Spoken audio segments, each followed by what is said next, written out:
আসসালামু আলাইকুম। আজকে আমরা দেখবো কিভাবে আমরা পাইথনের মাধ্যমে অ্যাডমিন ডিরেক্টরি কিভাবে মানে অ্যাডমিন প্যানেল ফাইন্ড করতে পারি। শুধু অ্যাডমিন প্যানেল আপনারা এটার মাধ্যমে যে কোনো ডিরেক্টরি সার্চ করতে পারবেন। তো আমি মেনলি আজকে দেখাবো যে কিভাবে আপনারা ওয়েবসাইটের অ্যাডমিন প্যানেল খুঁজে বের করতে পারেন পাইথনের মাধ্যমে। তো আমি আমার ফাইল ম্যানেজারে চলে গেলাম, এখানে একটা নতুন ফোল্ডার তৈরি করলাম অ্যাডমিন ফাইন্ডার, এবং এই ফোল্ডারের মধ্যে আমি একটা ফাইল নিলাম অ্যাডমিন ডট টিএক্সটি। আমি যদি ফাইলটা ওপেন করি, এখানে দেখেন আমি কি আছে admin one dot PSP, admin one dot HTML, মানে সম্ভাব্য অ্যাডমিন গুলা ওয়েবসাইটের যে ডিরেক্টরিতে থাকতে পারে আমি এরকম কিছু ডিরেক্টরির নাম দিছি। আপনারা চাইলে এগুলো সেম এগুলো দিতে পারেন বা অন্যটা দিতে পারেন। অবশ্যই আমি এই ফাইলটা আমার ডিসক্রিপশনে দিয়ে দিব বা ট্রেনিং বক্সেও দিয়ে দিব, আপনারা ওখান থেকে নিয়ে নিতে পারেন। তারপর আপনাদের টুলস ইউজ করবেন। আপনারা চাইলে এগুলো বাদ দিতে পারেন কিছু, বা নিজের মতো করে কিছু অ্যাড করতে পারেন। আমি এখানে অলমোস্ট কতগুলা 315টার মতো আছে।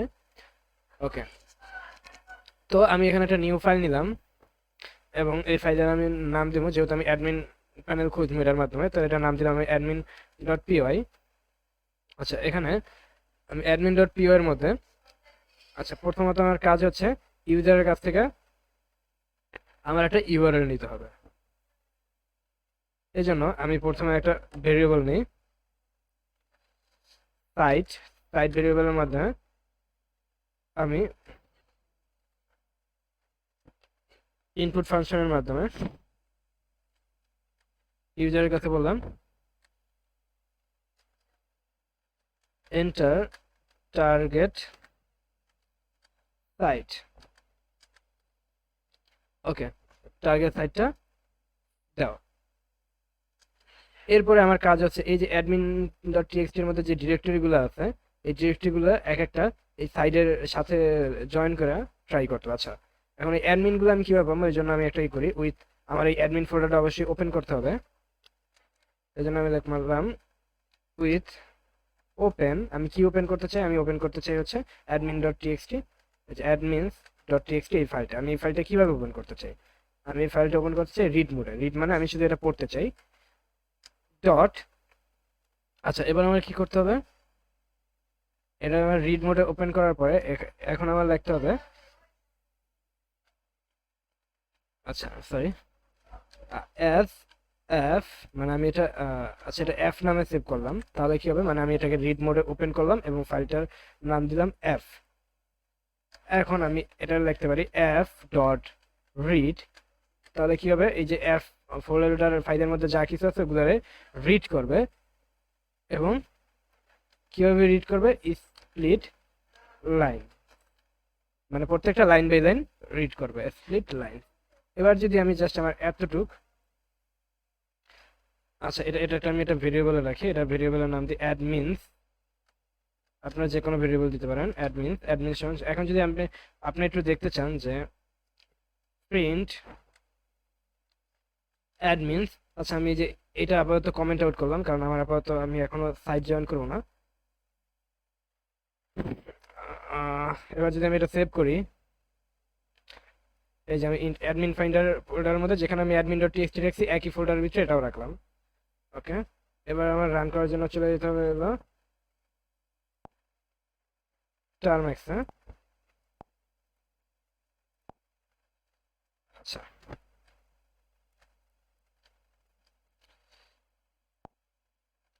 সিডি এসডি কার্ড এলআর যদি দিই, আমি এখানে দেখতে পারবো যে আমার অ্যাডমিন ফাইন্ডার ফোল্ডারটা আছে। এখানে যাওয়ার জন্য আমি কমান্ড দিব সিডি, তারপরে এই যে অ্যাডমিন ফাইন্ডার নামের যে ফোল্ডারটা আমি তৈরি করছিলাম,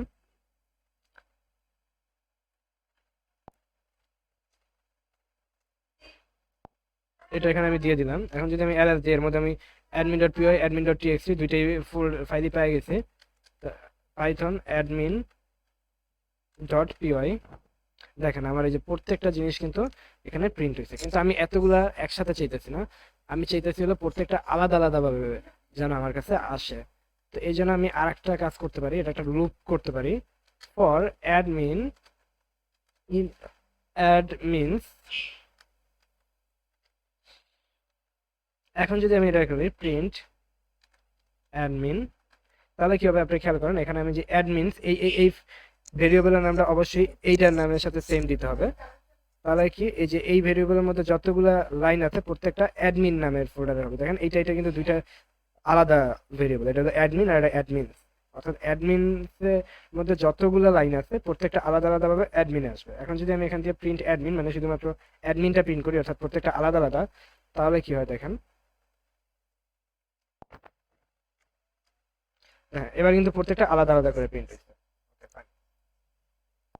তো শুরুতে কি করবে, শুরুতে ইউজারের কাছ থেকে আমি একটা ভেরিয়েবল একটা ইনপুট নেব সাইট, এবং ওই সাইটটা রাখবো হচ্ছে সাইট নামে একটা ভেরিয়েবলের মধ্যে। এরপরে আমার কাজ হচ্ছে আমি আরেকটা ভেরিয়েবল নিই, ভেরিয়েবলটা হচ্ছে ইউআরএল, এটা এফ স্ট্রিং এর মধ্যে নিলাম। এবং ইউআরএল এর মধ্যে প্রথমে কি থাকবে, প্রথমে থাকবে হচ্ছে ইউজারের কাছ থেকে যে সাইটটা নিয়ে ওই সাইটটা, সরি, ইউজারের কাছ থেকে যে সাইটটা নিব প্রথমে ওই সাইটটা থাকবে। উফ,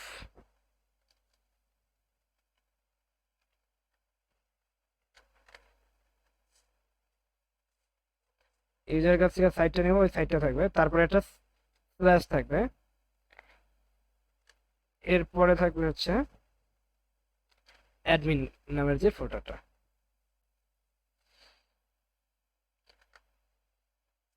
এখন যদি আচ্ছা প্রথমে আমার সাইট থাকবে, তারপরে একটা ক্লাস থাকবে, তারপর অ্যাডমিনের যে লাইনগুলো ওই লাইনগুলো।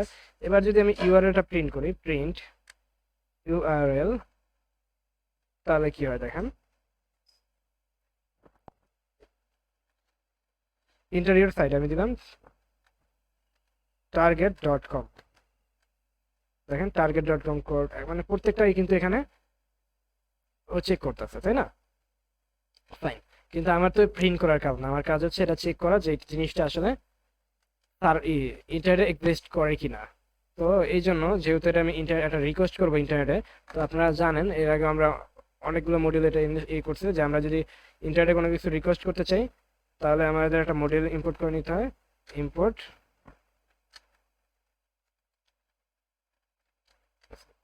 Request QUESTS। এরপর আচ্ছা আমি এখানে একটা ভেরিয়েবল নিই, ভেরিয়েবলের নাম হচ্ছে response, response equal to request dot gate. আমি এটা গেট রিকোয়েস্ট করছি এখানে, কেন, কারণ আমি এখানে তো আলাদা কোনো ভ্যালু পাঠাচ্ছি না, আমি শুধুমাত্র এই ইউআরএল এই একটা রিকোয়েস্ট করতে চাইতেছি, এই জন্য গেট রিকোয়েস্ট। গেট আর পুশ মেথড সম্পর্কে আমি একটা বিস্তারিত ভিডিও করছি, আপনারা চাইলে এখানে দেখতে পারেন। তো request equal to response equal to request dot gate, এবং আমি এই গেট রিকোয়েস্টের মধ্যে ইউআরএলটাকে পাস করে দেবো। আমি দেখবো যে এই ইউআরএলটা ভ্যালিড কিনা। আমরা জানি যে যদি ভ্যালিড হয় তাহলে এটা স্ট্যাটাস কোড হবে 200, আর যদি ভ্যালিড না হয় তাহলে স্ট্যাটাস 200 ছাড়া অন্য একটা কিছু হবে। তা ইফ 404 হবে, if response dot status status code equal 200, মানে যদি 200 স্ট্যাটাস কোড হয়, 200 মানে হচ্ছে ইউআরএলটা যদি সঠিক হয়, সার্ভারে যদি পাওয়া যায়, তাহলে প্রিন্ট করবে, আচ্ছা এটা এফ স্ট্রিং এর মাধ্যমে প্রথমে প্রিন্ট করবে হচ্ছে ইউআরএলটা, তারপরে প্রিন্ট করবে হচ্ছে ফাউন্ড, ফাউন্ড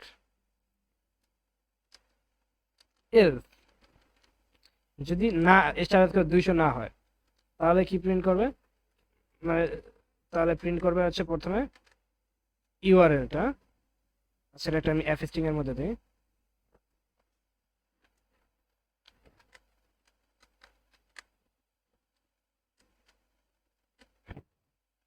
এবং তারপরে প্রিন্ট করবে হচ্ছে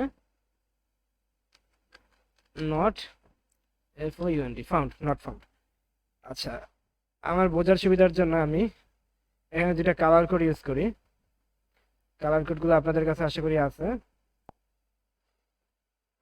এখানে আমি যখন স্টোরেজ কোড 200 হবে, মানে যখন ইউআরএলটা সার্ভারে পাওয়া যাবে,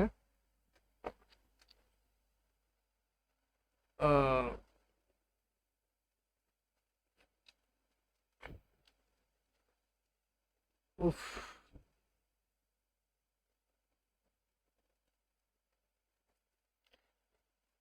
যখন এই সার্ভারে পাওয়া যাবে তখন হচ্ছে গ্রিন কালার প্রিন্ট করবে,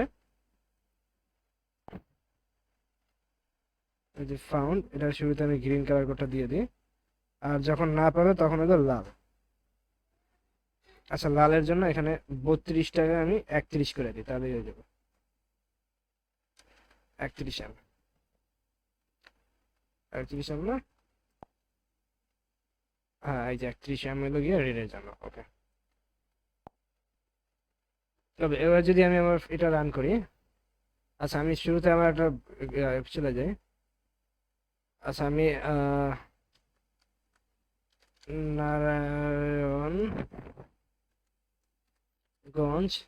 মহিলা কলেজ এখানে চলে যাই। মহিলা কলেজের যেমন এই যে আমি এটা হলো আমাদের টার্গেট সাইট। আচ্ছা, লাস্টের ফ্লাশটা আমাদের প্রয়োজন নেই, বা এটা থাকলেও সমস্যা হতো না। আমি এটা কপি করে নিলাম বা কাট করেই নিলাম। এখন আমি যদি আমার ফাইলে এটা রান করি, invalid syntax, perhaps you forget a comma. কত নম্বর লাইনে? 10 নম্বর লাইনে আমাদের একটা এরর আছে।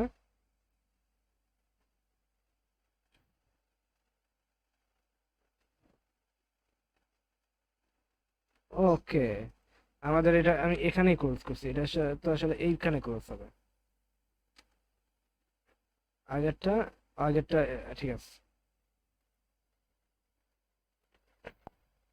আমি আবার করি, এই যে ইন্টার টার্গেট সাইট।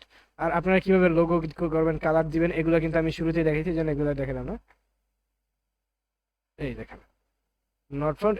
আচ্ছা আমি এখন আমার আর প্রয়োজন নেই, আমি অ্যাডমিন পাই গেছি, আমি কন্ট্রোল সি দিয়ে এটা ক্লোজ করে নিলাম। এই দেখেন আমার যে অ্যাডমিন প্যানেলগুলো এখানে পাওয়া গেছে, যে অ্যাডমিন, তারপরে ফাউন্ড, এই যেগুলো ফাউন্ড, আর যেগুলো পায় না এগুলো নট ফাউন্ড। আপনার এই যে ফাউন্ড বা নট ফাউন্ড শব্দটা শুরুতে অ্যাড করতে পারেন।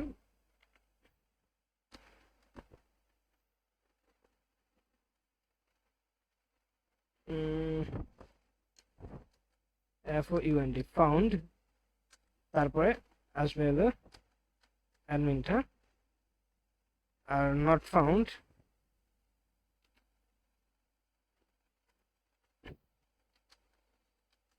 Not FOUND found,